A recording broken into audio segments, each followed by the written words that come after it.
রব্বুল আলামিন পৃথিবীর কোনো মানুষ আমার গুনাহ সম্পর্কে জানে না, তুমি আমার গুনাহ সম্পর্কে জানো।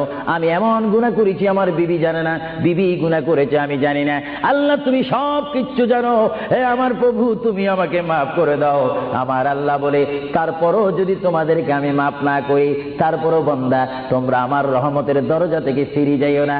আমি তোমাদেরকে হুকুম দিচ্ছি, ওয়ালাউ আন্নাহুম ইয যালামু আনফুসাহুম জাউকা, বান্দারে যদি গুনাহ করে ফেলো আমার রহমত থেকে মুখ ফিরিয়ে তুমি চলে যাইও না। বান্দা, আকাশ পরিমাণ যদি গুনাহ করো, পাতাল পরিমাণ যদি গুনাহ করো, সাগরের পানি পরিমাণ যদি গুনাহ করো, পাহাড় তুলনায় যদি তুমি গুনাহ করো, আমার দরবার থেকে তুমি নিরাশ হইও না। বান্দা, আমি তোমাকে একটি রাস্তা পাঠাই দিচ্ছি, একটি পথ তোমাকে আমি দেখাই দিচ্ছি। সেই পথটি কোন পথ তোমরা জানো?